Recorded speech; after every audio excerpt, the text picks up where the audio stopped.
Olá, sejam todos bem-vindos a mais um episódio do nosso podcast AgroPro. Hoje nós vamos tratar um tema sobre os 7 direitos que todo produtor rural tem e não sabe. E hoje nós temos aqui a mesa para conversar com a gente, debater com a gente sobre esses assuntos, sobre essas questões. O Dr. Matheus Custódio Quesada, advogado especialista em direito agrário e do agronegócio. Matheus, seja muito bem-vindo. Muito obrigado, Henrique. E hoje nós vamos fazer a mesma dinâmica do nosso último episódio. Nós vamos sortear as 7 perguntas aqui nessa urna. E o Matheus vai aqui trazer conteúdo técnico sobre essas perguntas, tá? De forma bem clara, para elucidar sobre os direitos que todo produtor rural tem. E não é muito fácil de a gente achar, né, Matheus? Ter eles têm. O difícil é que eles terem acesso a esse conteúdo, né? Exatamente. E a gente está aqui hoje para tentar mudar esse padrão e transformar esse direito em algo acessível para eles, pelo menos do ponto de vista de terem acesso ao conteúdo. Bacana, Matheus. Vamos lá. Então vamos sortear aqui o primeiro dessas perguntas, né? A primeira pergunta. Matheus, fala um pouco pra gente sobre o direito de alongamento, né? A prorrogação de dívidas rurais. Prorrogação de dívidas rurais. Só um minutinho que eu ainda estou aqui me ambientando. Preciso dar aqui, ó. Agora que começou a rodar para mim. Agora a gente vai tranquilinho. Rodou, tá para você aí já tá conseguindo acessar o link, porque é importante a gente tá sempre atento aqui, porque o pessoal costuma mandar perguntas, né? Então, Sim. se vocês tiverem alguma pergunta dentro desses temas que a gente vai conversar, vocês podem mandar aí que a gente consegue ver aqui pela caixinha de comentários, tá bem? Agora sim, ó, tá conseguindo ver aí a transmissão? Aqui ainda não, mas já que você tá conseguindo ver aqui. Aqui ainda não. Aqui ainda não. Eita, tem que atualizar a página aqui, doutor Henrique. Aí você vai conseguir. Aí, ó. Viu só? Olha só. Nem é Dr. tão Matheus... difícil. É mais fácil do que conseguir a prorrogação da dívida do alongamento. Pessoal, vamos lá. Então a gente vai falar agora sobre prorrogação de dívidas rurais. Não é isso? Isso mesmo.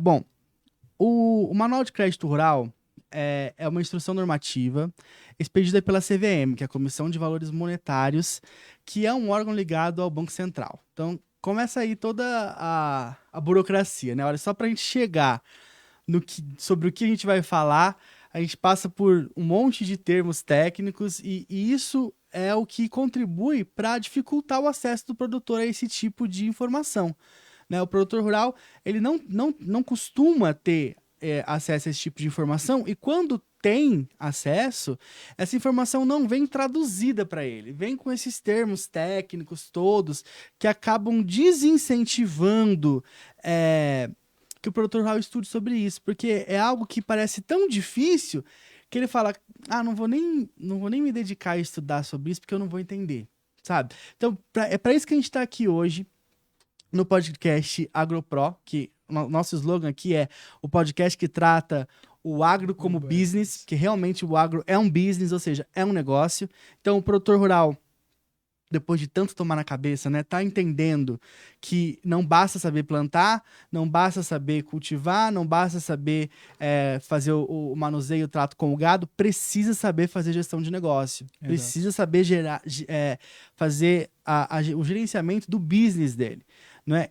E isso envolve também a parte burocrática, a parte chata. Todo mundo sabe que o produtor rural não é fã de ficar indo em banco, não é fã de ficar indo em advogado, não é fã de ficar indo em contador. O negócio dele é arar a terra, é cuidar do gado. Botar a mão na terra. Sim, porém, ele tem que entender o seguinte, o agronegócio é um negócio. Então, ele precisa gerir isso de forma profissional, sob pena de ele, às vezes, conseguir uma boa safra, conseguir uma boa tirada de leite, conseguir um bom preço de arroba da carne do gado, e mesmo assim não ter lucro, porque o lucro dele ficou na burocracia. O lucro dele foi dissipado no meio de todas essas questões burocráticas de contrato, de análise de termos assinados por ele no banco. Quer dizer, ele tem um afã tão grande de pegar o crédito para conseguir produzir, para conseguir fazer aquilo que ele sabe que é plantar, que é colher, que é tirar o leite, que ele às vezes assina qualquer coisa sem entender o que está acontecendo e depois não sabe o que fazer quando ele se vê diante de uma situação de crise ou de perda. Então, é muito importante que a gente comece a desmistificar isso tudo. E é para isso que a gente está aqui hoje.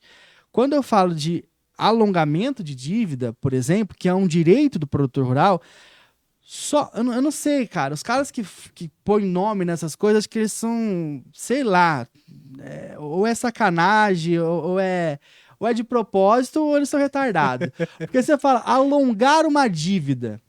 Você pensa que você vai fazer o que com ela? Que você vai aumentar o tamanho dela. Porque alongamento é isso, né? Você faz um alongamento de uma dívida, você vai aumentar o tamanho da dívida. Eu gosto mais de prorrogação de dívida. Eu acho que é um termo que está muito mais ligado com o que realmente a gente vai fazer, né? E que é muito mais autoexplicativo, né? Mas a legislação, eu não sei se por sacanagem ou se por falta de tino, ela traz o termo alongamento. Então, alongar uma dívida nada mais é, Henrique, do que aumentar o número de parcelas. Eu vou alongar a dívida, não quer dizer que eu vou aumentar o valor da dívida. O valor da dívida segue sendo o mesmo, então se eu peguei 100 mil, eu vou pagar os 100 mil. Só que se eu ia pagar isso numa parcela única, no final de uma safra ou no final de um período estabelecido, o que eu vou fazer? Eu vou alongar essa dívida para eu pagar esses mesmos 100 mil de forma mais parcelada, para facilitar o pagamento. Sim. Então, aquilo que eu tinha que pagar de uma vez só à vista, no cash, eu agora vou alongar, eu vou dividir em algumas parcelas. A praxe, a lei não estabelece isso, mas a praxe que a gente vê é de mais ou menos 5 até 7 anos, tá? Então, aquilo que eu tinha que pagar numa vez só, agora eu vou pagar dentro de 5 anos, geralmente em parcelas anuais, né? Porque agronegócio, a gente sabe que é no momento da colheita, no momento da venda, não é uma coisa que tenha uma verba mensal, né? Então, geralmente se faz esse alongamento por 5 anos dentro de uma dívida rural. Grande questão aqui. Primeiro, o nome é estranho, né? Então, o produtor rural que às vezes não tem esse conhecimento, ele vai achar estranho, o gerente do banco falou de alongar a minha dívida, pelo amor de Deus, né? O nome é estranho. Então, toda vez que falar de alongamento, a gente está falando, na verdade, de um alongamento do número de parcelas, não do valor principal, tá? Esse valor principal, ele não vai sofrer juros nem multa, ele só vai sofrer a atualização normal já prevista no contrato, tá? Os mesmos índices de atualização previstos no contrato principal. E outra questão, ele não é uma faculdade do banco, ou seja, o banco não faz o alongamento se ele quiser. A lei, ela vai trazer o termo assim, ó, as instituições financeiras poderão prorrogar ou alongar os débitos decorrentes de crédito rural. A legislação traz a palavra poderá. Tá? A instituição financeira, concessora do crédito, poderá alongar. Esse é o termo trazido pela legislação. Algumas resoluções que eu tenho visto no âmbito administrativo, elas trazem assim, ó, é facultado à instituição financeira. Faculdade também tem sinônimo de algo que eu faço se eu quero. Né? Então, tanto a legislação quanto as resoluções do âmbito normativo da CVM, elas trazem esses termos. É facultado à instituição financeira, a instituição financeira poderá prorrogar o débito, poderá alongar uma dívida. Esses são os termos que a legislação traz. Porém, o Superior Tribunal de Justiça já entendeu de forma pacífica, não tem mais discussão sobre isso, está sumulado, ou seja, já foi decidido tantas e tantas e tantas vezes que eles fizeram uma súmula, que nada mais é do que uma frase que resume o entendimento do tribunal sobre aquela matéria.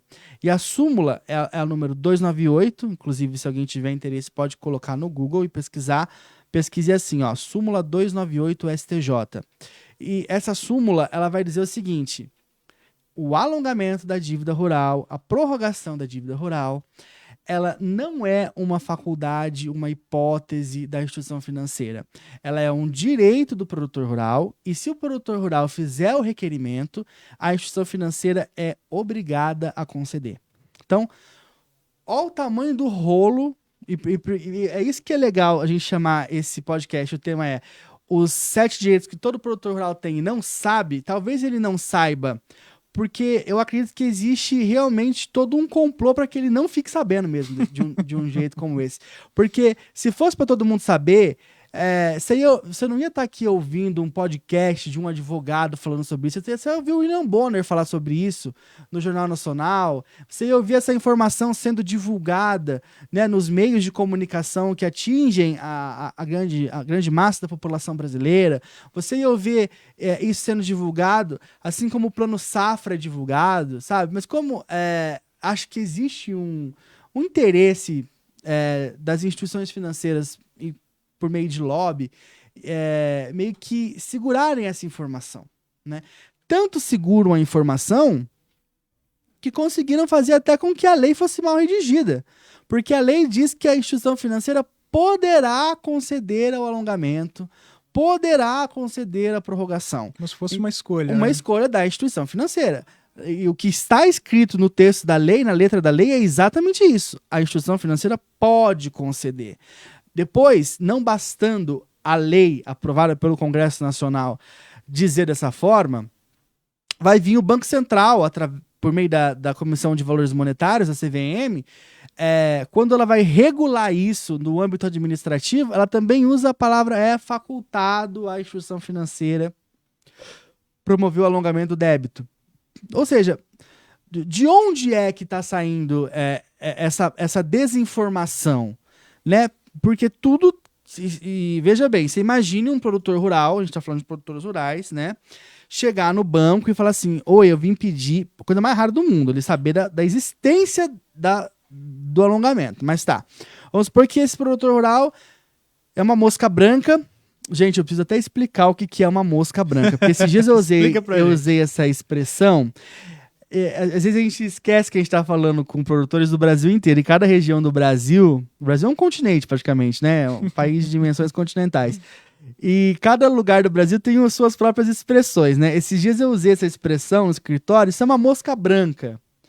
A pessoa acho que entendeu... Sei lá, não entendeu a expressão. Mosca branca, gente, para você que não é acostumado com ela, quer dizer que é uma coisa muito difícil de se ver. Né? É difícil ver uma mosca branca, não é? Eu nunca vi. Então, é difícil. Então, vem daí a expressão mosca branca, né? Então, é muito difícil, é uma mosca branca um produtor que saiba do seu direito de alongamento, né, de prorrogação. Vamos supor que esse produtor seja a bendita da mosca branca, ele vai até o banco, chega no gerente e fala assim, eu quero prorrogar a minha dívida, alongar a minha dívida, eu tinha que pagar tantos R$1.000 até dia tal, eu não vou pagar até dia tal, não vou ter condições de pagar até dia tal, eu quero dividir isso aí em 5 parcelas, se eu pagar em 5 parcelas. Aí o gerente do banco vai tirar da mesa dele, da gaveta dele, a resolução do Banco Central e vai falar assim, ó o que está escrito aqui, ó. A instituição financeira poderá conceder. Ou seja, a gente que escolhe se a gente quer ou se a gente não quer. Pronto, já pôs o produtor no bolso. Entendeu? Você acha que esse produtor vai ter acesso à informação de que, por mais que a legislação traga a expressão poderá, que o Superior Tribunal de Justiça, que é a corte máxima de interpretação da lei federal no nosso país, ele já bateu o martelo, decidiu de forma...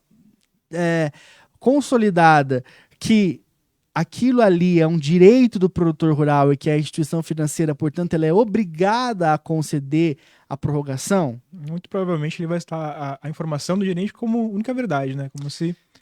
E não só isso, Henrique, eu vou te dizer o seguinte, talvez muitos dos nossos colegas advogados também não vão ter essa informação. Porque se o advogado chega no escritório dele, um produtor rural, para falar sobre alongamento de dívida, que é uma coisa que a gente não tem na grade da nossa faculdade, o curso de Direito não traz essa questão, tá? Isso é uma questão ligada a direito do agronegócio, que não está na grade da faculdade de Direito. Agora, recentemente, coisa de 4 ou 5 anos atrás, incluíram na grade da faculdade de Direito a matéria sobre direito agrário. Mas direito agrário vai tratar sobre questões imobiliárias relativas aos imóveis rurais. Não vai chegar em prorrogação de dívida, porque isso é direito do agronegócio. São 2 ramos do direito diferentes. Tá? Às vezes a gente fala advogado de direito agrário e do agronegócio. Daí pensando que está sendo redundante. Não. É direito agrário, vai tratar das questões da terra, do imóvel, então ações possessórias, ações de emissão na posse, de manutenção de posse, reintegração de posse, interditos proibitórios, uso capião, talvez, aí vai entrar mais na questão de direito civil e imobiliário, mas vai resbala em direito agrário, função social da propriedade, reintegração de posse. Vai entrar em GUT, GE, essas questões aí também de desapropriação de imóveis para fins de reforma agrária. Isso é direito agrário. Agora, aqui a gente está falando de direito do agronegócio, né, que não está na grade da faculdade de Direito. E mais ainda, não estou falando só de direito do agronegócio, estou falando de um sub-ramo do direito do agronegócio, que é o crédito rural, que menos ainda vai estar na grade da faculdade de Direito. Então, talvez o próprio colega advogado, ele tenha dificuldade de fazer essa interpretação da legislação. Porque se ele for ler o que está escrito na lei, a lei diz que a instituição financeira poderá conceder. Então, se ele não tem o conhecimento de que no âmbito do STJ, no âmbito jurisprudencial, já foi simulado o entendimento de que aquela palavra poderá, na verdade, quer dizer tem que conceder, talvez até um profissional já habilitado, um operador do direito, tenha dificuldade. E eu vou mais aqui. Talvez o juiz de direito tenha dificuldade de conseguir entender que a instituição financeira tem que ser obrigada a conceder a prorrogação do crédito, a conceder o alongamento da dívida, já que o juiz de direito também é um ser humano. Às vezes a gente pensa juiz, fala, o juiz entende tudo, ele é um cara fora do comum. Ele é um ser humano. Ele é um ser humano como outro qualquer, que na maioria das vezes não é especialista, principalmente se eu estiver falando de cidades pequenas, de cidades do interior. Não estou aqui questionando de forma alguma a capacidade intelectual dos nossos juízes de direito. Não é isso. O que eu estou dizendo imagine, é um ser humano, tá? Primeira coisa, é um ser humano muito bem intencionado, muito bem preparado, sim, sim. Mas é um ser humano que às vezes não é especialista. Por quê?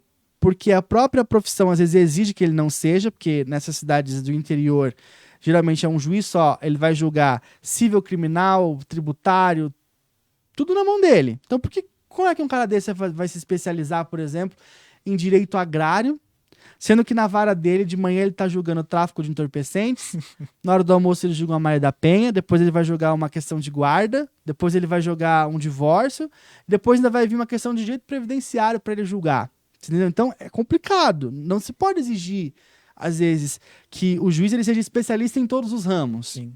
Né? Então, às vezes, o juiz ele tá ali, cai na mão dele um caso de pedido de prorrogação de débito.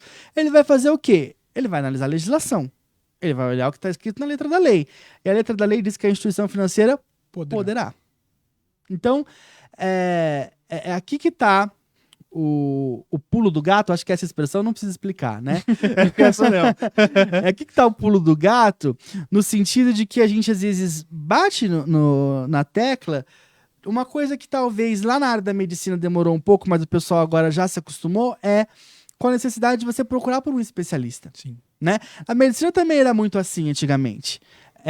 Os médicos eram aqueles médicos de família, né? Que eles faziam um clínico geral de tudo. Né? Desde cirurgia, se fosse preciso, né? Cuidava de tudo. Hoje em dia, os médicos, eles muito raramente um médico vai pôr a mão em alguma coisa que não seja a especialidade dele. Ele vai fazer um encaminhamento para um outro colega, ele vai fazer uma indicação de um médico especialista, né? E o próprio público já se acostumou. Se eu tenho uma dor de cabeça, eu não procuro por um gastrologista, né? Eu vou procurar ali por um neuro. Se eu tenho uma dor no estômago, eu não procuro um ortopedista, né? Então, o próprio público que consome esse tipo de serviço na área da medicina já se acostumou a procurar por um especialista. Na área do direito, ainda não. Nem o público, nem nós profissionais operadores do direito. A gente ainda meio que pega de tudo, né? Principalmente, tá mudando isso. Nas cidades maiores você vê menos, mas o Brasil é um país de interior, né? É um país interiorizado. Então, as pessoas procuram por advogados generalistas, né? E o advogado, ele atua de forma generalista e por mais que em alguns casos, às vezes, até dá para você levar uma causa de forma genérica, né? Porque são questões, às vezes, bastante de conhecimento bastante fácil, né? Bastante disseminado, acesso, né?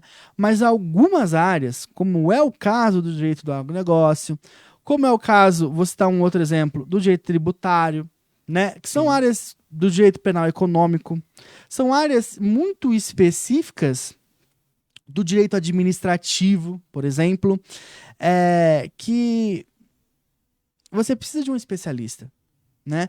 Você precisa de alguém que realmente lide com aquela matéria todos os dias, que esteja antenado. Eu falei isso, acho que ontem de manhã, numa reunião que eu tive com o departamento jurídico lá no escritório, Uhum. de que, às vezes, o que vale hoje, daqui uma semana, o STJ acorda e fala, não, não é mais assim. Você entendeu? Aí você imagina, para chegar a essa informação de que o STJ mudou de entendimento, num advogado generalista, isso demora, às vezes, anos, porque Sim. ele está lidando com 1,5 milhão de matérias. Para isso chegar num juiz, isso demora, às vezes, anos, porque ele está lidando com 1,5 milhão de matérias, né? Enquanto que o advogado especialista, ele está lidando somente com aquela matéria, então ele está antenado só nas mudanças que estão tendo naquela matéria, então ele está sabendo no dia a dia o que está acontecendo, né? A ministra Nancy Andrighi, ela fez várias mudanças, promoveu, né, por meio de seus votos, várias mudanças de entendimento no âmbito do direito agrário e do agronegócio, recentemente, tipo de 2 anos para cá, em várias questões.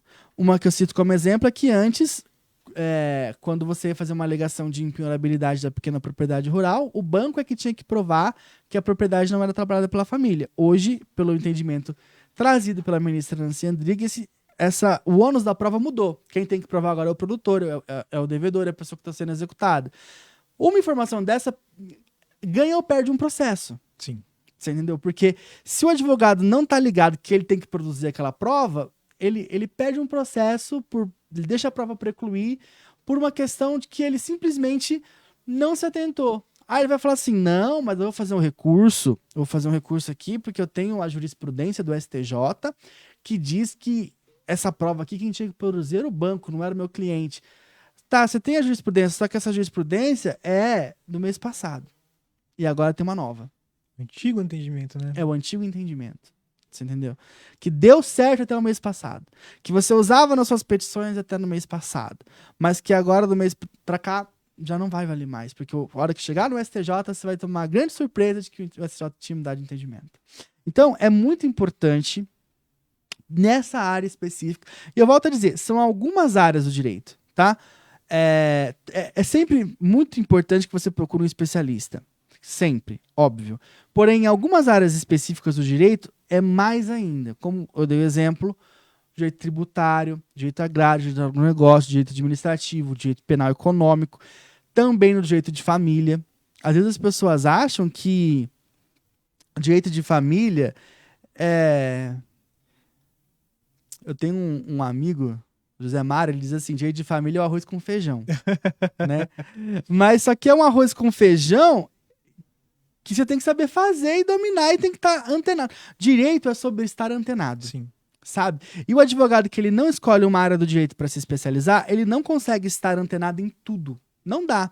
Por exemplo, até pouco tempo atrás, quando você ia falar sobre direito de família, você falava sobre direitos sucessórios, por exemplo, o direito do filho de fora do casamento era diferente, né? A forma de você analisar o direito do filho, ele era muito ligado a um fator biológico. Quem é o pai, quem é a mãe. Ele vai ser herdeiro da pessoa da qual ele decorre de descendência biológica, né? Faz lá o famoso exame de DNA, né? No direito a gente tem essa piada interna, né? Quem ganha o processo no direito de família não é o advogado, é o DNA, né? O que o DNA falou que é filho, se o DNA falou que não é filho, né? Mas hoje em dia, o STF começou esse movimento lá, a gente começou a ver isso de 2015, vindo ainda como uma coisa assim diferentona, uma tendência que hoje já é o básico, a norma geral, que é o quê? filiação, hoje em dia, não é mais uma questão... Eu estou usando um termo que não tem nada a ver com direito agrário, mas é porque é mais próximo das pessoas, né? Essa questão de direito de família, para eles conseguirem entender o cerne do que eu estou falando. Uhum. Filiação, hoje em dia, não é uma questão mais de direito biológico, do DNA, que vai dizer quem é o pai. É uma questão de afinidade. Então, se eu criei uma criança a vida toda, agindo como se eu fosse pai dela, se essa criança tem em mim o referencial de pai, por mais que o exame biológico de DNA diga que eu não sou o pai dela, o direito vai, agora entende, um novo entendimento do direito das famílias, vai dizer que eu tenho, sim, direitos, como, por exemplo, se eu me separar da genitora, eu tenho direito de visitação, eu tenho direito de acesso, e deveres. Mesmo não sendo o pai biológico, eu tenho dever de pagamento de pensão alimentícia. É só essa efetividade, né? Sim, exatamente, em relação a essa criança. Que pode, inclusive, hoje em dia, ter 2 pais na sua certidão de nascimento. Sim. O pai biológico e o pai afetivo. Se você falasse sobre isso lá no tempo que esse meu amigo nasceu, ele ia falar, isso é um absurdo, isso não existe. Como assim 2 pais? E é por isso que eu tô dizendo, o direito ele é muito dinâmico, e ele é isso, sabe? O direito ele evolui com o tempo, né? Ele evolui com a sociedade não está parada, a sociedade está se movimentando. Os movimentos estão acontecendo, a internet, agora a inteligência artificial, metaverso, né? E o direito ele tem que ir acompanhando essas coisas todas, que antes não existia, né? Há 20 anos atrás, 30 anos atrás, antes da internet, você não tinha tanta questão de cybercrime. Então, se você não tinha o cybercrime, você acha que você tinha legislação falando sobre cybercrime? Você não tinha. Você não tinha uma legislação tão moderna e avançada para falar sobre crimes, por exemplo, como pedofilia na internet. Pedofilia, antigamente, era questão carnal, questão de você praticar um ato físico contra uma criança, né? Não tinha essa questão dos vídeos, porque ninguém tinha um celular que filmava. Nem compartilhasse, Não, né? pra você fazer um vídeo, você tinha que ir lá contratar o Foto Queiroz pra ele vir filmar o teu casamento, entendeu? Que ele vinha aquele trambolhão lá. Não era assim. Hoje em dia todo mundo tem acesso. Então, o direito ele tem que se mover de acordo com o movimento da sociedade. Então, a sociedade se move, o direito se move, né? E o advogado tem que estar em cima desse movimento. Só que se ele é um generalista, por mais que ele se esforce e por mais que às vezes ele consiga em algum momento ficar sabendo dessas informações, às vezes elas chegam com algum delay, com alguma demora. E nessa demora, às vezes ele já peticionou e aí passou, entendeu? Então, vamos lá. Alongamento de dívida rural é um direito que todo produtor rural tem e não sabe. Talvez o juiz da sua comarca não saiba, talvez os outros advogados da sua comarca não saibam, por essa questão que eu tô falando. Não é porque eles não são competentes, não é porque eles não têm conhecimento técnico, é porque às vezes são generalistas, tá? É um direito do produtor rural. O produtor rural só precisa comprovar que ele teve uma perda de safra ou uma dificuldade na comercialização, ou seja, teve uma geada muito forte, teve uma seca, ou uma chuva muito, muito intensa e perdeu toda a plantação, uma praga, né? Há um tempo atrás a gente teve aquela infestação de grilos lá na fronteira, lá no sul, né? Então tem lugar que chove demais, tem lugar que chove de menos, tem lugar que é uma geada, tem lugar... Então ele precisa comprovar que aconteceu isso, que aconteceu uma situação atípica que impediu ele de produzir. Ou o contrário. Às vezes ele consegue produzir, mas aí o preço está lá embaixo. Então, acontece muito com o pessoal dos grãos, né? Sim. As duas situações acontecem com o pessoal dos grãos. Ou eles não conseguem produzir nada por conta de seca, por conta de questões climáticas, ou todo mundo produz e aí o preço, cai lá embaixo. Aí se o preço está lá embaixo, como é que ele vai conseguir honrar, né? Os citros também acontece muito isso. Limão, ou todo mundo tem, ou ninguém tem. Né, uma coisa assim, bastante... Agora com a irrigação tá conseguindo dar uma melhorada nisso. Mas ainda assim é bem nesse sentido, né? Então, o produtor, se ele tiver um problema, ou durante a fase produtiva, ou durante a fase de comercialização, ele comprova isso, e essa comprovação hoje em dia com a internet é muito fácil. Então você consegue entrar lá no site da Embrapa, colocar lá os índices de chuva do período, você consegue entrar nesses sites de notícia como G1, UOL, e pegar as notícias em relação por exemplo, as chuvas fortes que tiveram naquela região, ou a seca grave que teve naquela região, ou você consegue pegar os índices nos sites de cooperativas, os índices de preço, né, de saca de arroba. Você consegue fazer uma comprovação facilmente de que essa situação de fato abalou o teu negócio e você não esperava que isso acontecesse, e essa questão inesperada gerou a sua incapacidade de pagar, né? Sim. Então, isso aconteceu, uma situação que te impediu de pagar o débito. Então, você tem o direito de prorrogar o seu débito, desde que comprovar essa questão da dificuldade de produção ou da dificuldade de comercialização. Esse é um requisito. O segundo requisito é que você consiga comprovar que, uma vez prorrogada essa dívida, uma vez alongada essa dívida, você teria condições de pagar. Então, você diz, ó, eu vou pagar em 5 parcelas. Eu tenho condições de pagar em 5 parcelas. Aí você demonstra isso como? Juntando suas notas de produtor rural, juntando seus extratos bancários, juntando os resultados que você teve em outras safras, né, as comprovações.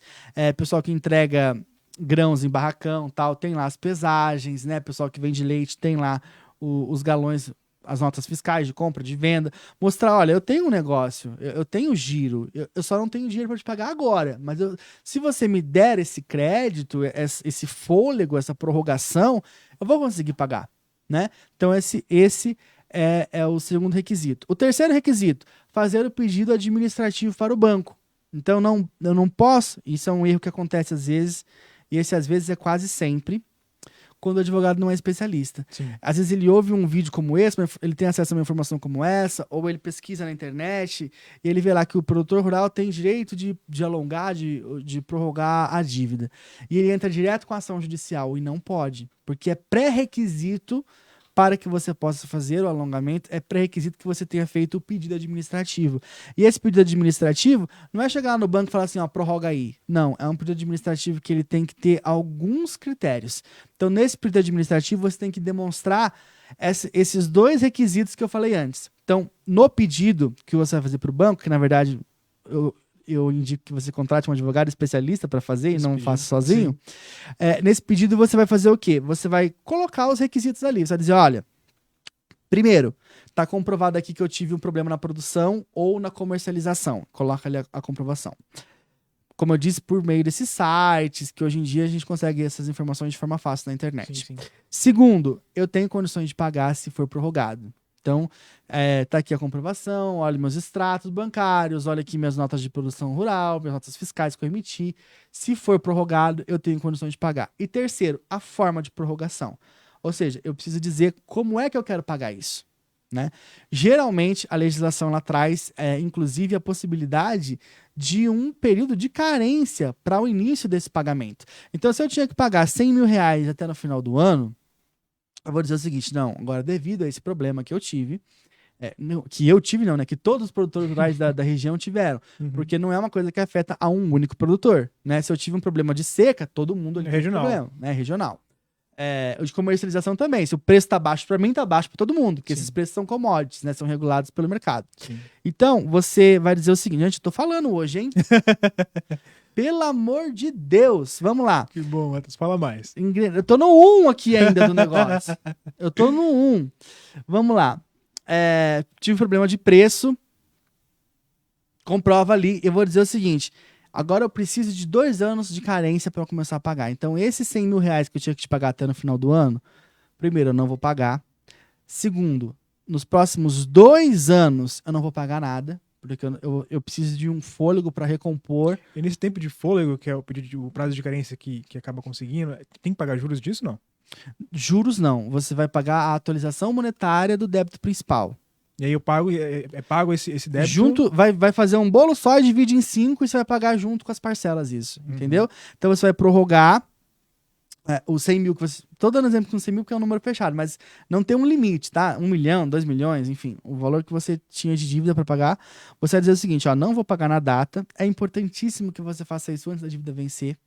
Pode fazer depois que venceu a dívida, depois que já entrou com o processo de execução? Pode. O juiz vai aceitar, o tribunal vai aceitar? Pode ser que sim. Agora, se você fizer antes, ele vai aceitar.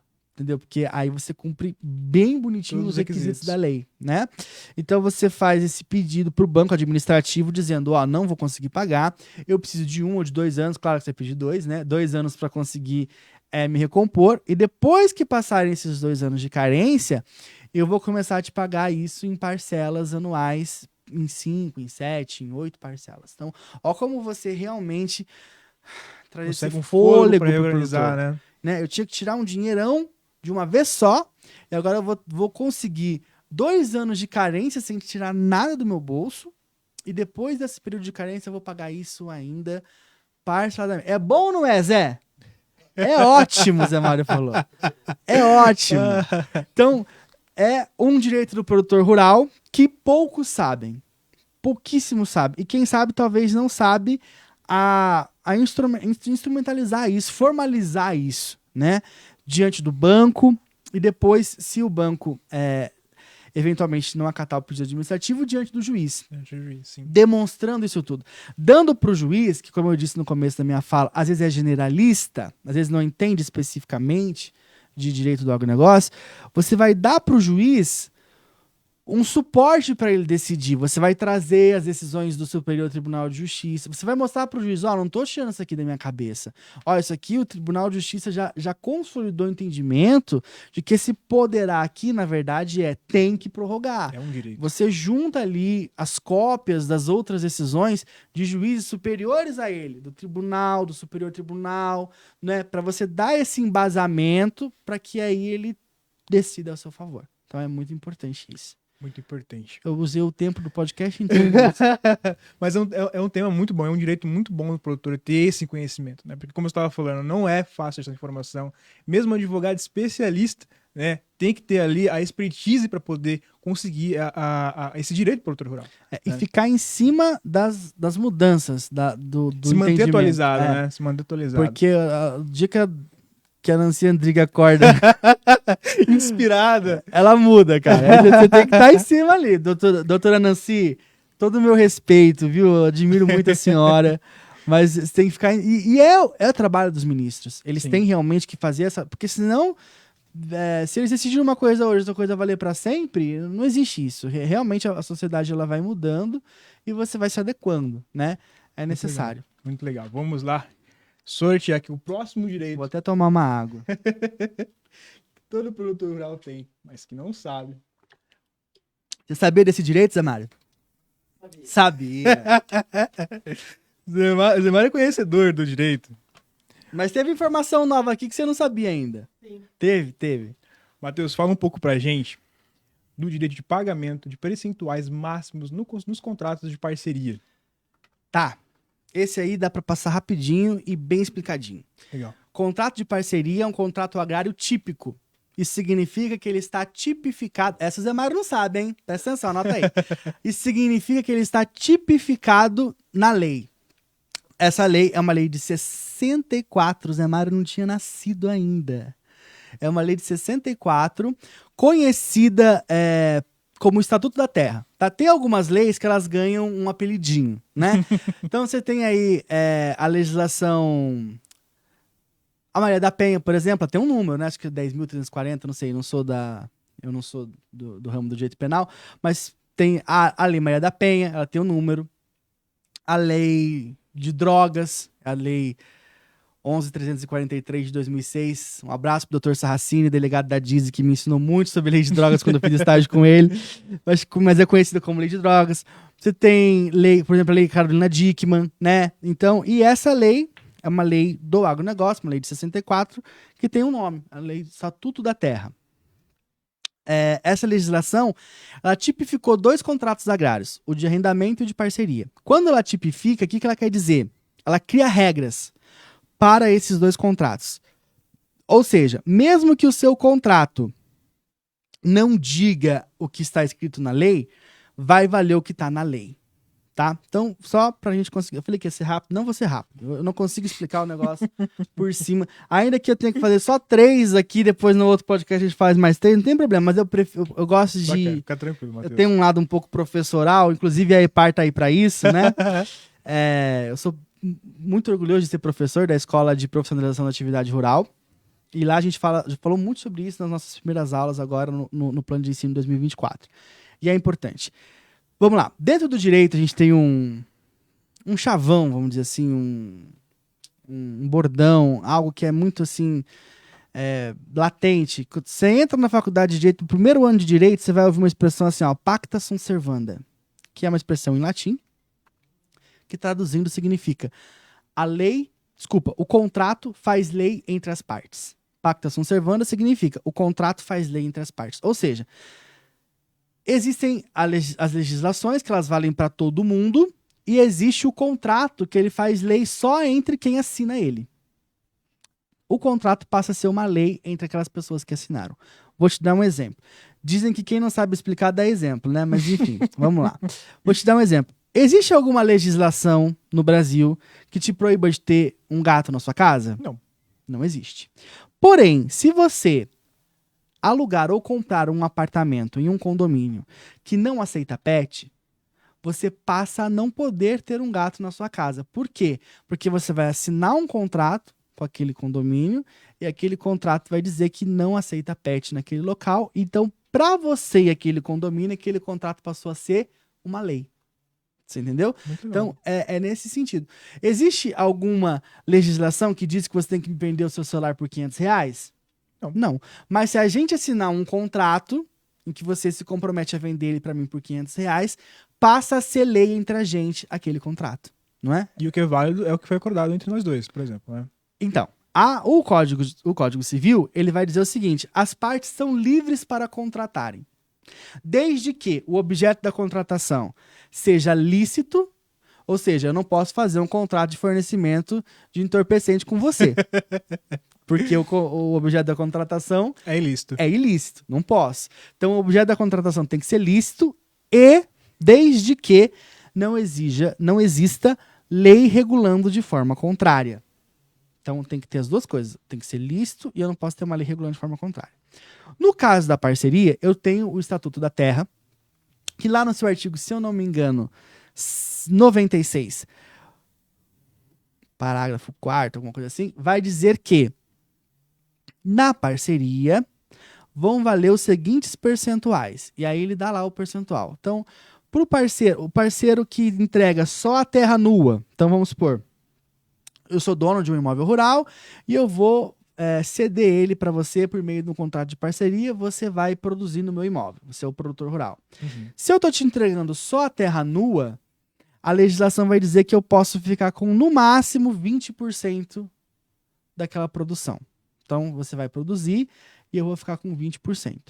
Se a gente tiver um contrato de parceria que diz que você vai me pagar 30%, esse contrato está indo contra a legislação. Lembra que eu te falei? O contrato faz lei entre as partes desde que o objeto seja lícito e não exista legislação disciplinando de forma contrária. Nesse caso, eu tenho uma legislação disciplinando de forma contrária.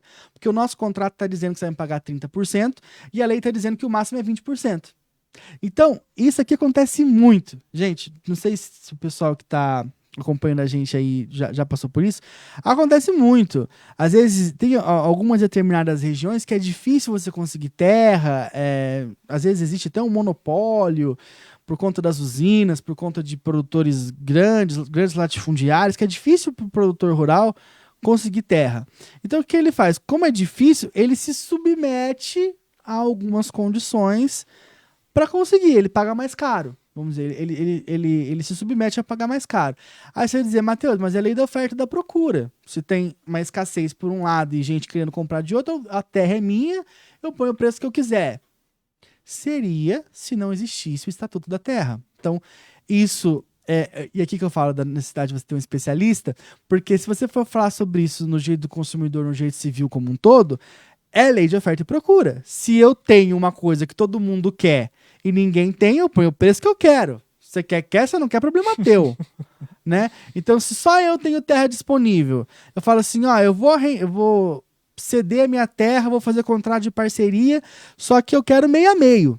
O que o produtor produzir na minha terra, metade é dele, metade é meu. Se o produtor aceitar, fechou? Não. Tá errado. Por quê? Porque eu tenho uma Uma lei que eles legislação compraram. falando que não pode, que o percentual máximo é 20%. Aí você vai dizer, mas Matheus, isso fere a lei da oferta e da procura, isso fere... Tá, o contrato faz lei entre as partes, desde que o objeto seja lícito e desde que não exista legislação disciplinando em contrário. Nesse caso, tem legislação disciplinando em contrário. Vou te dar um exemplo, eu gosto de dar um exemplo que não é do mundo do direito do agronegócio, para depois trazer para cá. Por exemplo, acontece muito isso em contratos regulados pela ANS, pela Agência Nacional de Saúde. Contratos de plano de saúde. Às vezes o seu plano de saúde, ele faz um contrato com você e aquele tratamento específico não está no contrato. E às vezes você precisa daquele tratamento. Aí o plano vai dizer, ó, não vou pagar porque não está no contrato. Aí você judicializa, o juiz fala assim, ó, não está no contrato, mas a ANS soltou uma portaria dizendo que isso é uma cobertura obrigatória. Então teria que estar no contrato. O plano de saúde é obrigado. Vai ter que pagar. Mesmo que não esteja no contrato, o plano de saúde vai ter que pagar aquele procedimento, não vai? Aqui é a mesma coisa. Você pode até ter um contrato falando que você vai pagar 30%, 35% por uma terra que você pegou em parceria.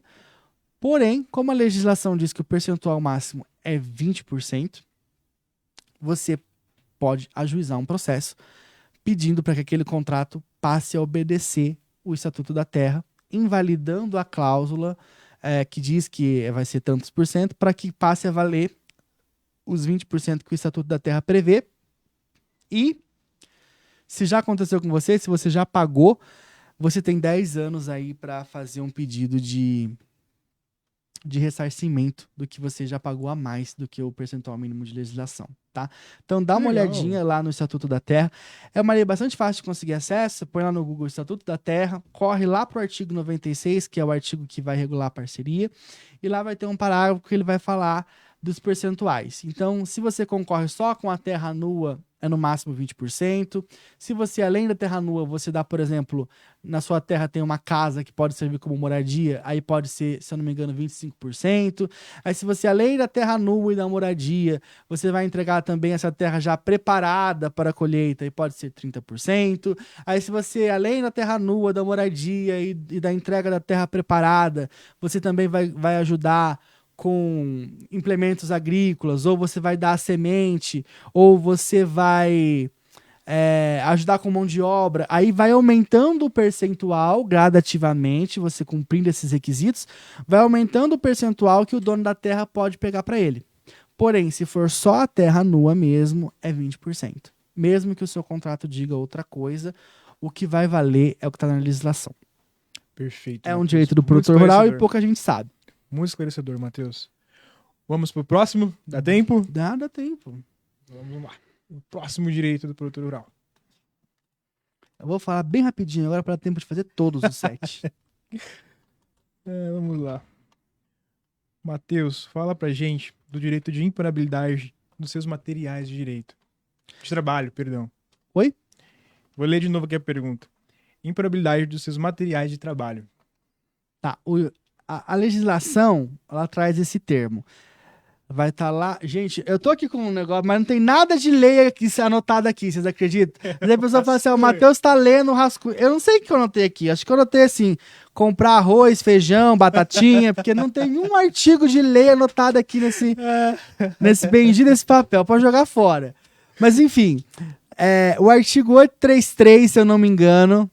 Se eu não me engano, não, é esse aí mesmo. Só não vou lembrar o inciso. Do Código de Processo Civil, ele vai dizer que são impenhoráveis os materiais de trabalho. Isso aqui é uma legislação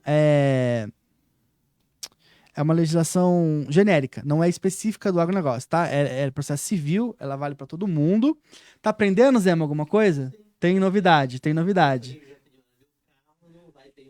Porque é instrumento de trabalho. Não vai poder penhorar o carro do Zé Mário porque é instrumento de trabalho. É isso aí mesmo, Zé.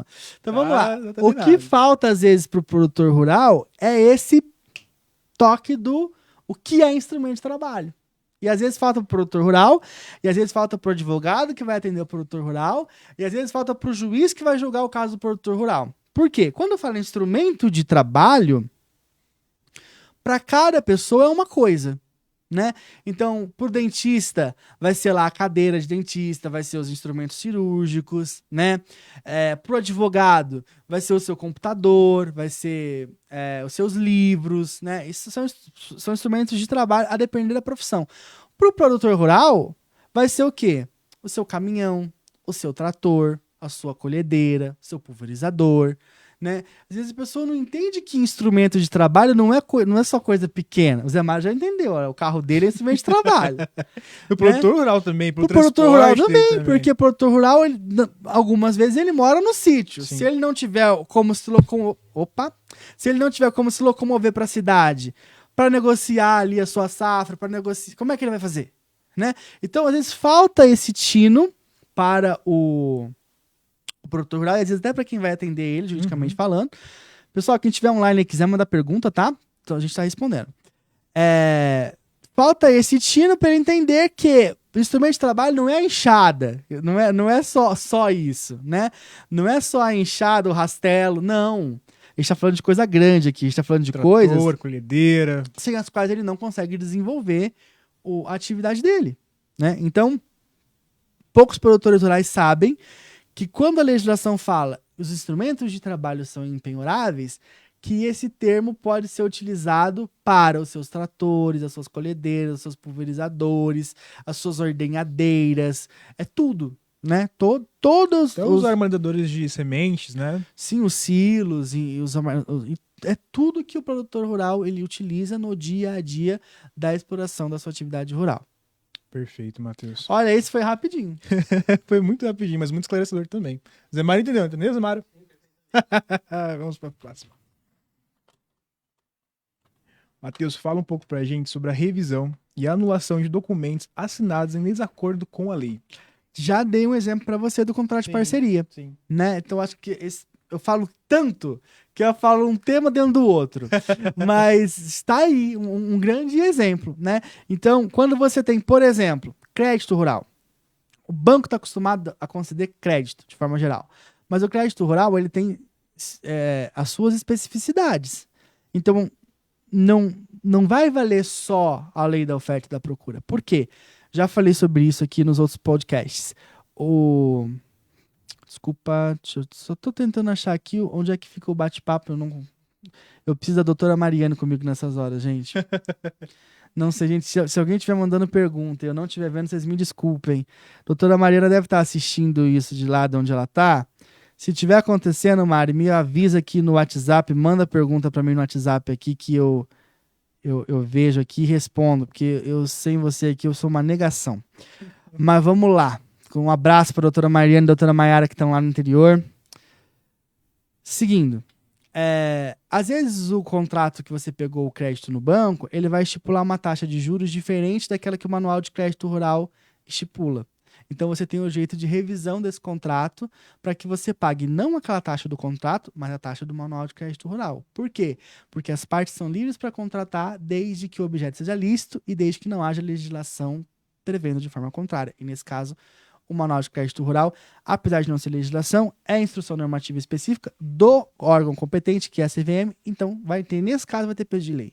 Então você vai precisar se adequar aos termos do manual de crédito rural.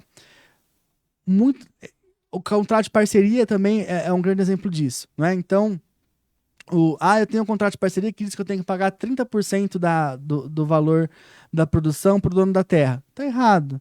Então você tem o direito de rever esse contrato porque ele está contra o que diz a legislação. Né? Então é muito importante. Agora a gente criou no âmbito do ecossistema Embaixadores do Agro o Agroclube Sequoia, que é justamente para isso, né? Porque às vezes, como é que o produtor rural vai analisar o contrato e como é que ele vai entender, como é que ele vai saber se aquele contrato está ou não está de acordo com as regras, se ele não conhece as regras, né? Muitas vezes o produtor rural, ele tá jogando truco sem saber das regras, ele tá jogando truco, a gente tá jogando 21. Ou buraco, cacheta, ele não conhece as regras. Por quê? As regras, elas são ocultadas do público em geral. Você não ouve aí falando das regras do manual de crédito rural, qual é o índice máximo de juros, de multa. Você não ouve falando das regras de prorrogação, de alongação de alongamento de dívidas rurais. São regras que não são veiculadas. Então, o produtor rural, se ele lê ou se ele não lê aquele contrato, para ele dá no mesmo. Primeiro porque se ele lê e entender, ele não sabe se aquilo está de acordo ou não está de acordo com a legislação, porque a legislação não vem junto. E outra, se ele lê a legislação, ele não vai entender o que está escrito na legislação. E às vezes, se ele lê a legislação, o que está escrito na legislação não é o que o STJ entende sobre a legislação, como, por exemplo, o caso do poderá. Sim. A lei diz que poderá, o STJ diz que É tem direito. que ser. Né? Então, para o produtor rural, ele fica numa situação complicadíssima. Né? Se correr, o bicho pega, e se ficar, o bicho come. Tá entre ali a cruz. Aqui, ó, o Wanderson mandou, o Sasdelli mandou pra gente. Parabéns pelo trabalho de vocês. Obrigado, mano. Obrigado. Doutora Anderson. Mariana salvando a gente aqui no WhatsApp.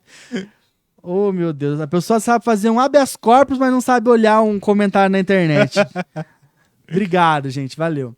Então, voltando a dizer, o Agroclube Sequoia é uma iniciativa gratuita para todos os clientes da Custódia Quesada Lima Advogados, da EPAR, que é a Escola de Profissionalização da Atividade Rural, e, enfim, de qualquer tipo, qualquer cliente que tenha qualquer ligação com qualquer dos produtos e serviços do ecossistema Embaixadores do Agro.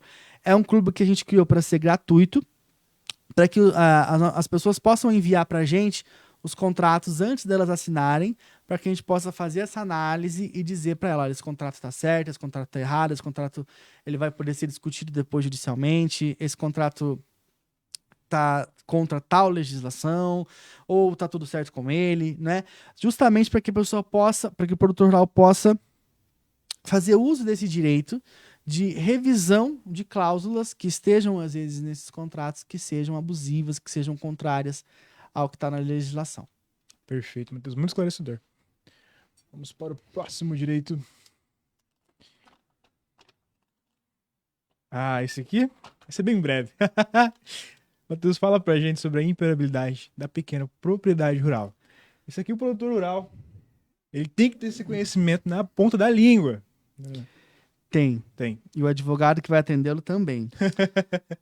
Ó, impermeabilidade da pequena propriedade rural é o que a gente mais trabalha lá no escritório. Sim. Então, 90% da nossa força de trabalho tá envolvida nesse tema, tá? O que quer dizer isso? A pequena propriedade rural, ela não pode ser penhorada. Absolutamente, ela não pode ser penhorada. Olha o que eu estou dizendo para você. Absolutamente. Esse é um termo que na faculdade de Direito a gente aprende que não deve ser usado. Porque no direito tudo é relativo. Tudo depende. Nada é absoluto. Sim. Por exemplo, se disse para mim assim, Matheus, o direito à vida é um direito absoluto. Porque como é que a pessoa pode perder o seu direito à vida?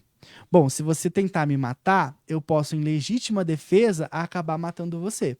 E aí você perdeu o seu direito à vida e eu não vou ser preso por isso, porque eu agi em legítima defesa. Então veja que até o seu direito à vida, ele é relativo. Porque a partir do momento que você vai extrapolar o seu direito, vai tentar me matar, e eu tento, na tentativa de defender a minha vida, eu acabo matando você naquele momento estava abrindo mão do seu direito de viver. Você estava abrindo mão do seu direito de ter a sua vida preservada, né? É um direito relativo. Veja, é um direito relativo. Sim. Já o direito de impenhorabilidade da pequena propriedade rural, ele não é... Ó, chegou outra pergunta. Já vou ler aqui, tá, gente? Do João Abraão.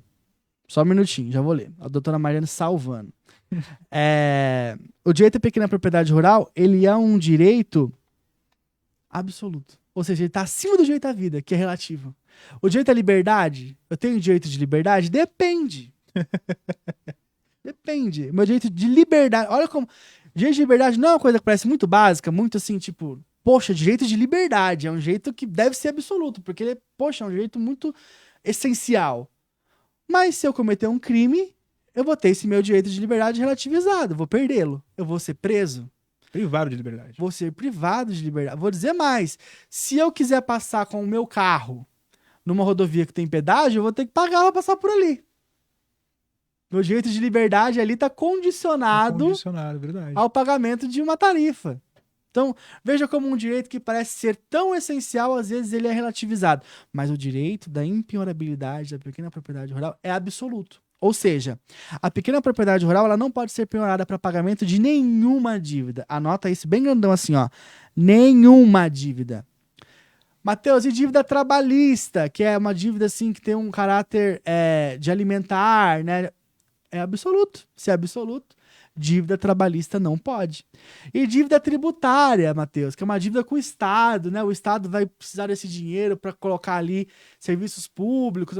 Se é absoluto, não pode. Não pode. E dívida de pensão alimentícia. Veja, a pensão alimentícia leva o cara para cadeia. É a única forma de prisão civil prevista. A Constituição ela prevê a prisão civil do devedor de pensão alimentícia e do depositário infiel. Mas a jurisprudência diz que só vale a pensão alimentícia. Uhum. Então vamos ficar com a jurisprudência. Se eu não pagar a pensão alimentícia, eu posso ser preso, mas eu não posso ter minha pequena propriedade rural penhorada. Olha só, aqui mais uma vez você vê que o direito à liberdade está sendo relativizado, porque eu não paguei a pensão, eu perco meu direito de liberdade, mas o direito à pequena propriedade rural não vai ser relativizado. Ele é absoluto.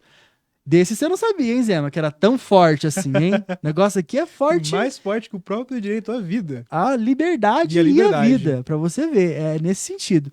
Então, quando você se depara com isso, você tem que fazer também um catecismo do juiz que vai analisar essa causa. Sim. Porque ele está muito acostumado a penhorar. Se o cara deve, quem deve tem que pagar, né? É a máxima do direito, né? Quem deve tem que pagar. Tem, mas não vai pagar com a sua pequena propriedade rural. A dívida continua existindo, continua devendo para o banco, porém ele não pode leiloar a minha pequena propriedade rural.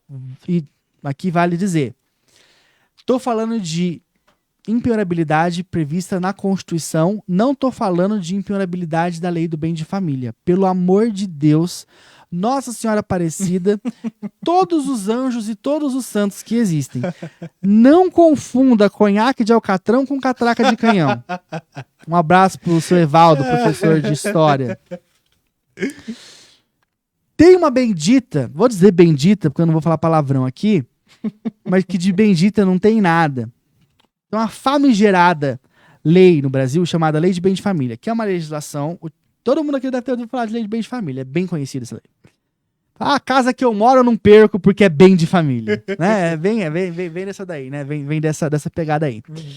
A legislação da Lei de Bem de Família, ela traz uma série de requisitos para que a propriedade seja considerada impenhorável. Sim. Quando se trata de pequena propriedade rural, ela vai dizer assim, ó, a pequena propriedade rural é impenhorável desde que ela seja o único imóvel, desde que ela seja moradia da família, desde que ela não tenha sido dada em garantia da dívida. Então aqui você tem 3 requisitos para serem observados. Tem que ser o único imóvel, muita gente tem 2, 3 sítios, ou às vezes tem um sítio e uma casa na cidade, então já não conseguiria impenhorabilidade. Tem que ser a moradia da família. Muita gente não mora na propriedade. Tem muitas propriedades, inclusive, que não tem nem casa. Não tem, é só realmente terra, é só planta, só plantio. Ou só mangueira, só gado.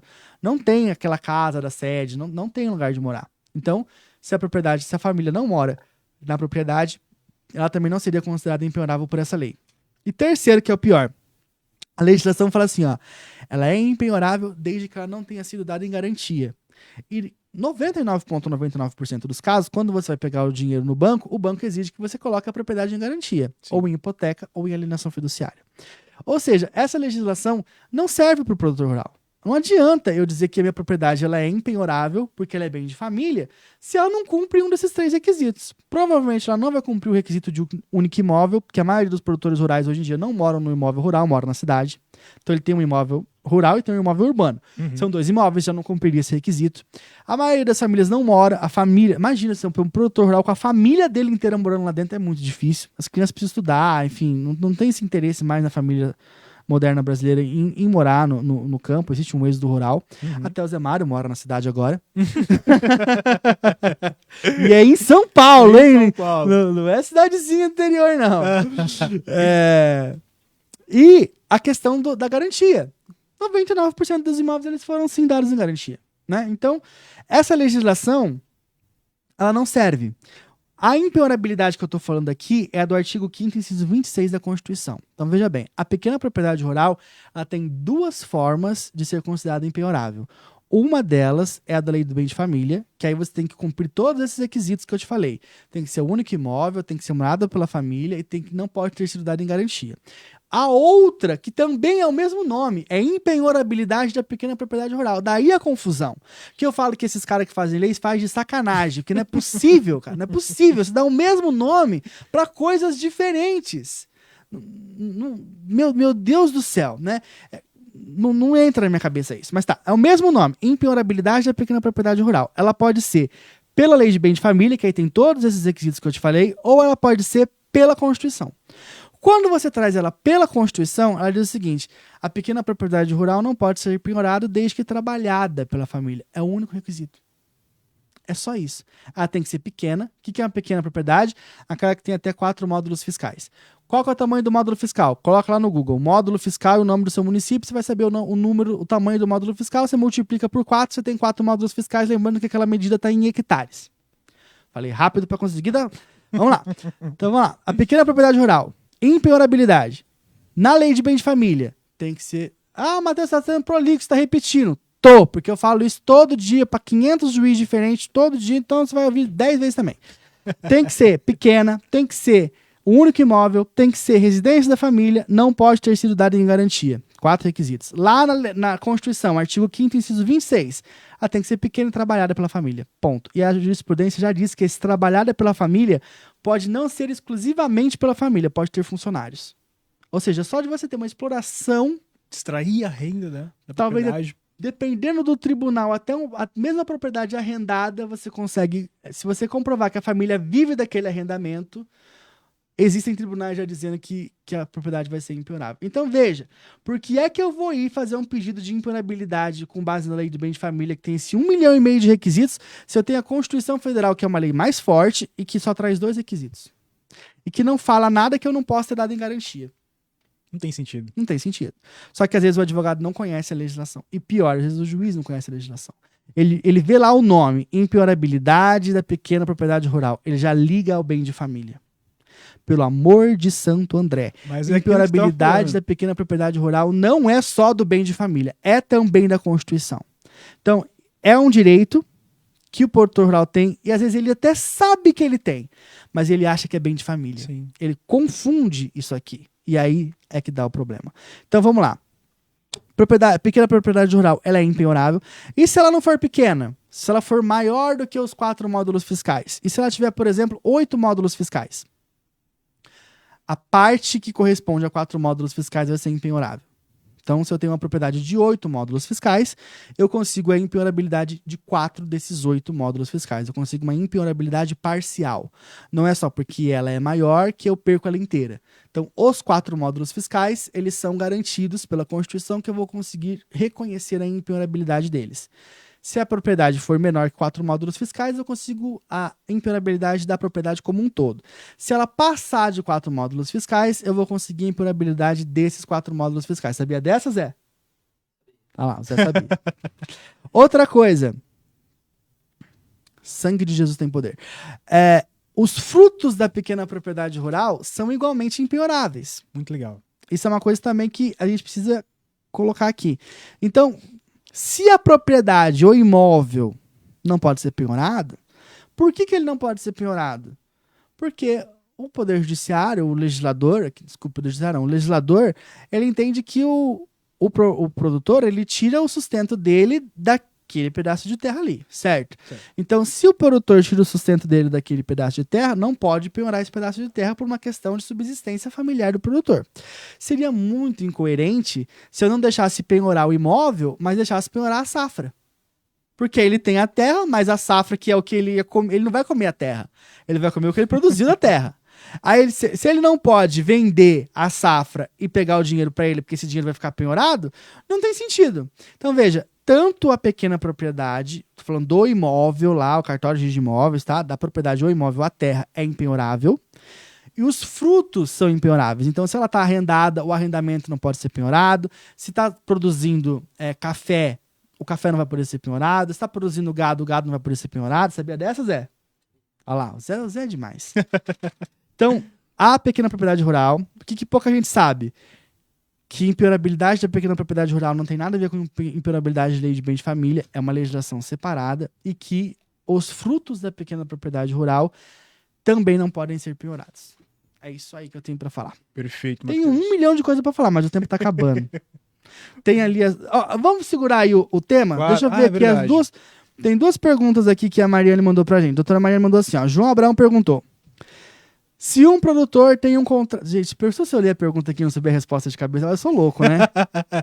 Eu falo, manda a pergunta. Eu sou obrigado a saber essa resposta aqui agora, pô. Porque se eu não souber, fica muito feio, não fica, Zé? Pelo amor de Deus. Você confia com vocês, Zé? Então vamos lá. O Zé tá apostando em mim, hein? Vamos lá.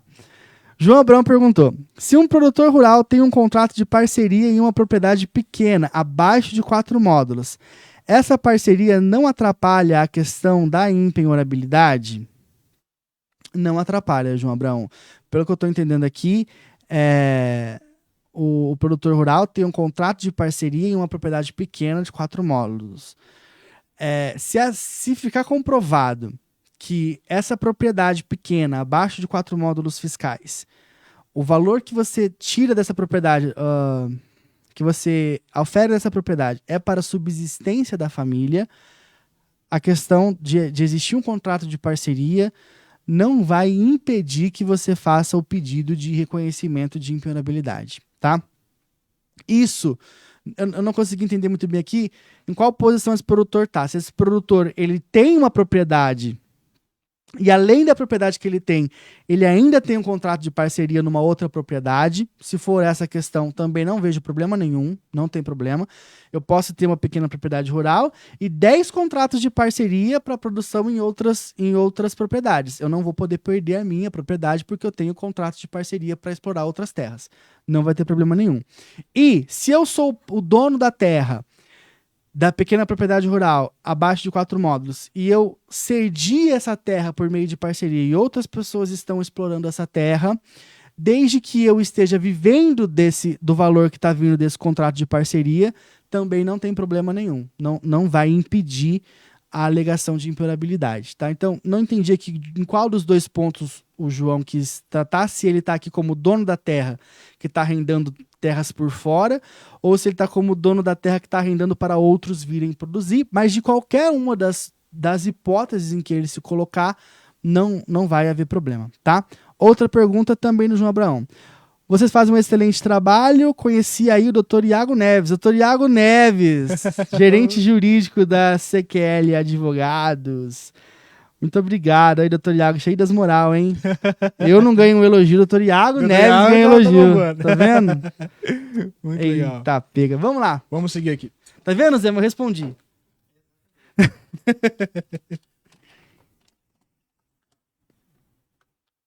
Legal também. Matheus, fala pra gente sobre a preferência e renovação automática do contrato de arrendamento. Tá. Direito de preferência, essa preferência ela é no sentido de compra do imóvel. Então, se eu... Veja bem, eu tô falando aqui do arrendatário, tá? Da pessoa que pegou...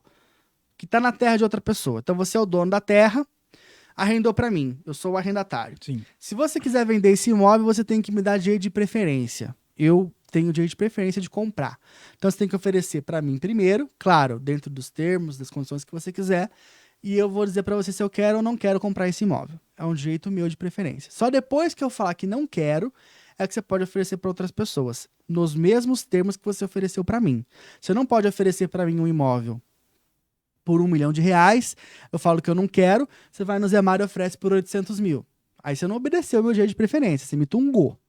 Tungou também, não sei se é um termo conhecido no Brasil inteiro. Não é tão conhecido, explica pra Você gente. me passou para trás. Agora sim. Tá? Então tem que ser nos mesmos termos. Então Sim. se você ofereceu para mim por R$1 milhão, eu sou arrendatário, eu tenho preferência.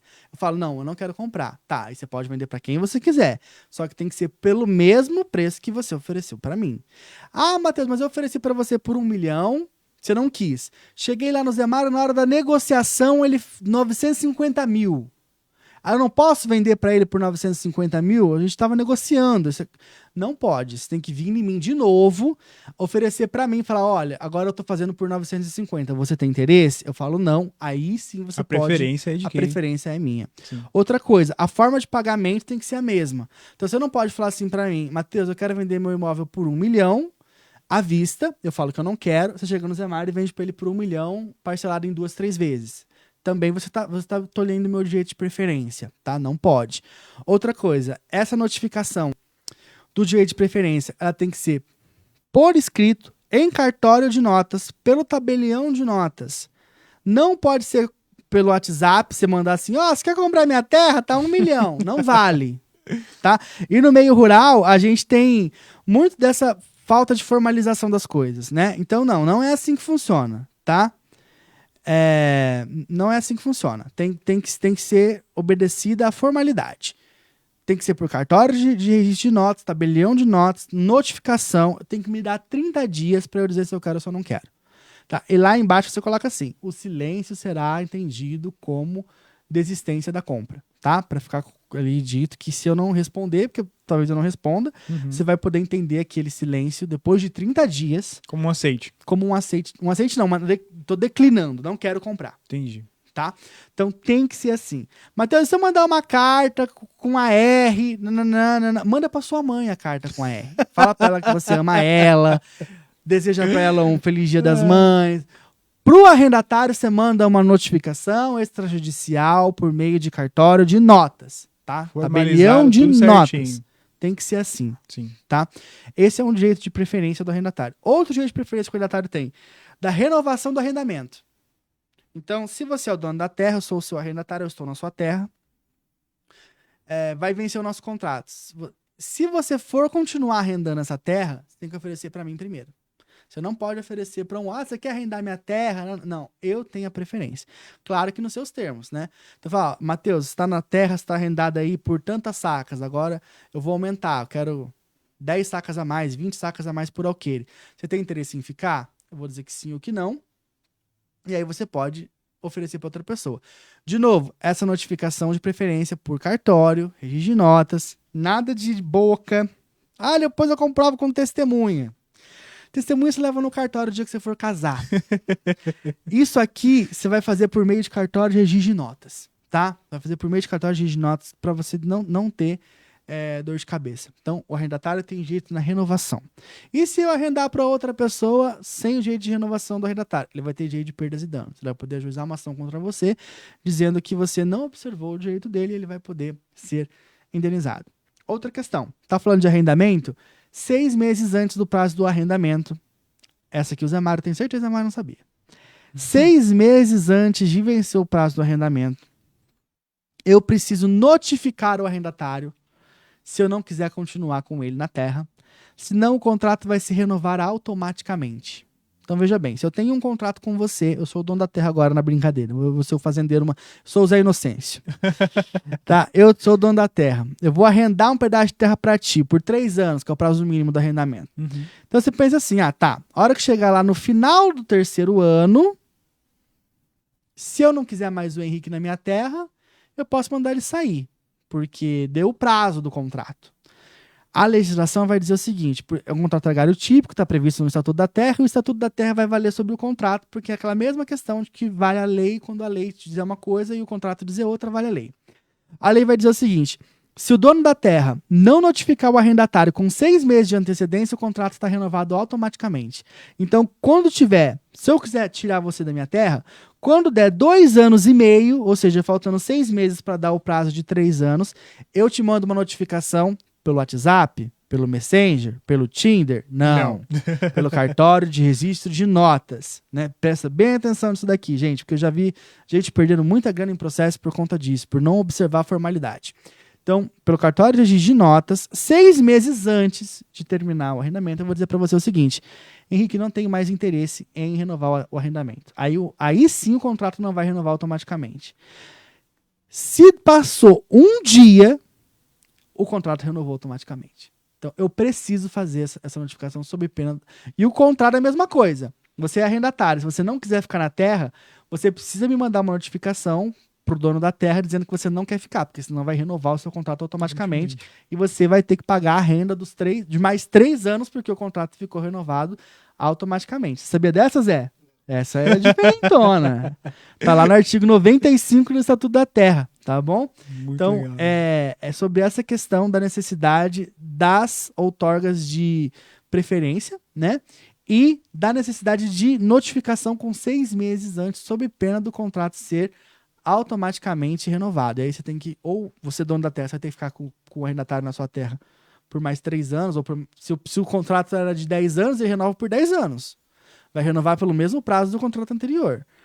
E você, às vezes, como arrendatário, se você queria entregar a terra, se você não notificou, você vai ter que pagar a renda por mais 10 anos naquela terra lá. Tá? Então, é muito importante observar essa questão. E volto a dizer, eu, arrendador, dono da terra, vou notificar o arrendatário de que eu não quero renovar o contrato automaticamente com ele, só posso fazer isso se eu for pegar a terra para mim, para eu explorar a terra pessoalmente ou pela minha família. Não posso pegar a terra de você para arrendar para outro, porque aí você tem o direito de preferência do arrendamento. É outro direito seu. Lembra que a gente falou? A preferência é minha, entre eu e eu mesmo, né? Então, mesmo para eu não renovar com você, eu preciso te comunicar 6 meses antes. Preciso ou te dar a preferência em relação a outro, ou dizer o seguinte, ó, eu que vou explorar a terra agora pessoalmente, tá? E eu posso fazer isso. Perfeito, Matheus. Último papel. Último papel. Isso aqui é AgroPro. Vou até tomar uma água. O maior canal de esclarecimento de dúvidas jurídicas do direito agrário. O podcast que trata o agro como business. E trata o Matheus como lacraia, porque eu não aguento mais falar aqui. Jesus Cristo de Nazaré. Matheus. Essa aí o Zema vai responder, vamos ver. Põe o microfone pro Zema. Concorrer em riscos com o dono da terra nos contratos de parceria. A gente estava falando sobre isso agora. Concorrer em riscos com o dono da terra em contratos de parceria é um direito do produtor rural que poucos deles sabem. O que quer dizer isso? Quer dizer que no contrato de parceria, diferente do contrato de arrendamento, se eu tiver prejuízo, o dono da terra também vai participar do prejuízo. Então, veja bem, parceria, gente, pense em parceria, tem que pensar tipo sociedade. Então, o dono da terra vai entrar com a terra, e o produtor rural vai entrar com a expertise, com os materiais, com os insumos, com a equipe dele, né? A gente está fazendo uma parceria. Acontece muito. Então, às vezes eu tenho a terra, às vezes eu herdei essa terra do meu pai, do meu tio, do meu avô, enfim, eu tenho a terra.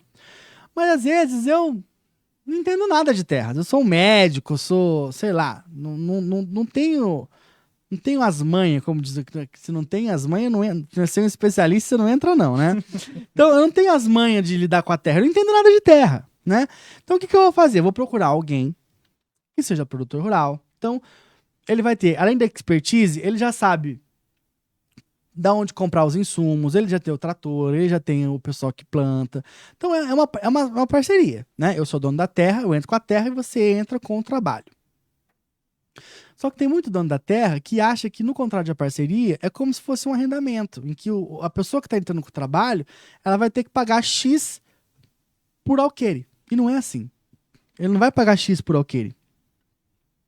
Ele vai te pagar uma porcentagem, volto a dizer, a porcentagem que a lei estabelece como até 20% no caso, se for uma terra nua, e é até, né, pode ser menos, não pode ser mais. Até 20% se for terra nua. Deixa eu ver se a doutora Mariana mandou mais alguma pergunta. Não.